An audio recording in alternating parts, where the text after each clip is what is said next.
Last year, Brianna Rollins emerged as the latest star of US track and field.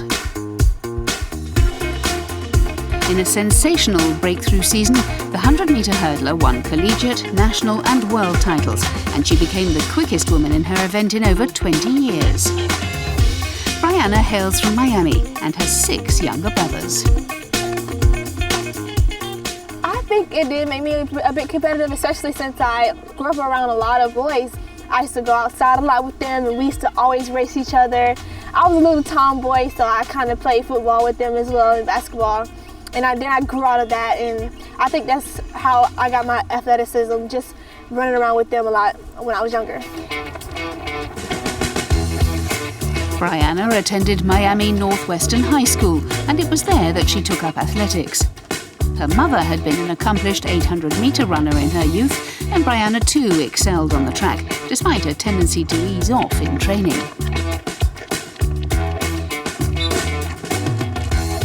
Her coach at the time, Carmen Jackson, refused to let Brianna's talent go to waste and provided her with the discipline and focus that she had previously lacked.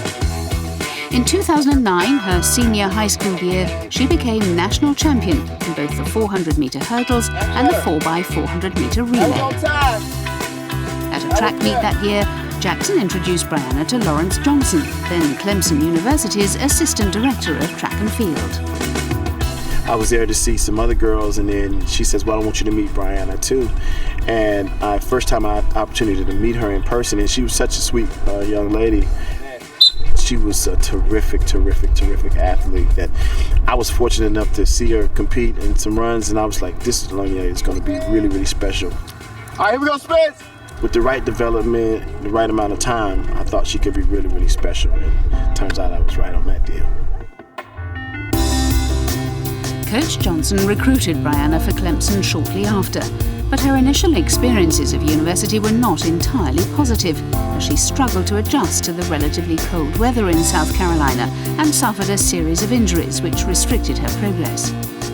When out on the track, however, she was electric and was voted Freshman of the Year for the Atlantic Coast Conference. Brianna's injury problems came to a head in 2011, when a persistent back problem forced her to miss the NCAA Outdoor Championships. I guess it was an experience that I had to go through to, refocus and rededicate myself, because I wasn't doing the things that I need to do to be a great athlete, and as far as eating habits and going to the training room, getting my treatment, and even lifting weights, because I really hated to lift weights. But now I really love doing those things, and I know that being a great athlete, you have to make some sacrifices. The change of approach helped elevate Brianna's performances to a new level, and she finally began to realize her full potential. At last year's US Outdoor Track and Field Championships, she smashed Gail Deaver's 13-year-old national record with a spectacular time of 12.26 seconds. It was the third fastest time ever for the event, and the quickest anyone had run since 1992. The sort of power that she can generate over the first half of the race, coupled with her technical ability to kind of manage the hurdles and her ability to finish the race, makes her very, very special.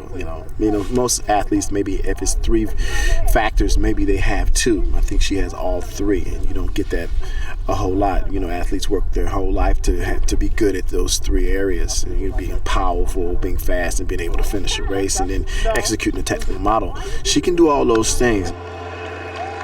2 months after her record-breaking display at the US Championships, Brianna lined up for the biggest race of her life to date, the 2013 World Championships final in Moscow.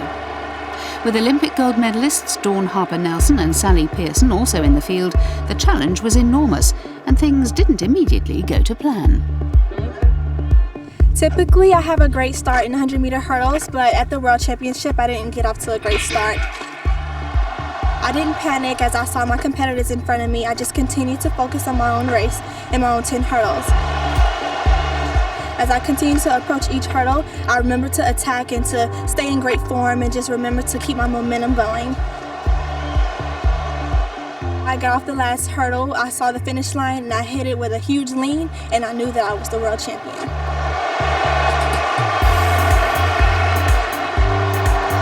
Brianna crossed the line in 12.44 seconds to become the youngest ever world champion in the 100-metre hurdles, just one day before her 22nd birthday. I felt great. It was a relief, to be honest, because finally it was over, the pressure, and I feel blessed and honored to be a world champion, especially at the age of 22 years old. And I mean, it was a great opportunity and a blessing, and I just took advantage of the opportunity. Fabulous. After making such an emphatic entrance on the world stage, Brianna took some time out from competition to recover from a grueling season. She graduated from university in December, yet has remained in the area to continue training with Coach Johnson, who has also since left Clemson. With a world title already under her belt, discussion has turned to Brianna's chances of breaking the long-standing 100 metres hurdles world record. The current mark of 12.21 seconds was set by the Bulgarian athlete Jordanka Donkova back in 1988. Brianna's personal best is just 0.05 seconds slower. Yes, it is, but it's not something that I focus too much on because I feel like it is pressure, and a lot of people who put so much expectations on me as an athlete or as any athlete. A lot of people put a lot of expectations on you, and are you going to go after the world record? But I mean, I just feel like the world record is going to come to me on its own whenever I'm ready for it. Since returning to the track in April, Brianna has continued her impressive form. Already she's established the world-leading time of the year at 12.53 seconds, a mark she'll doubtless improve on over the course of the season. Still aged just 22, there appears no limit to what Brianna Rollins can achieve in her sport. If she remains injury-free, then she could be set to dominate women's hurdling for many years to come.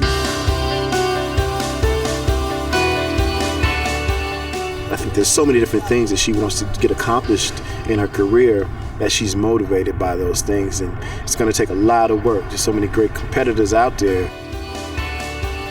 Now the toughest thing to do is to go back and defend it. That's tough, to be #1 in the world and have to go back in and defend it, because it's hard to stay on top and it's hard to be on top. It's a lot of pressure and a lot of things that come with that. So she knows something that we discuss all the time, and that's where we try to prepare. And so far so good.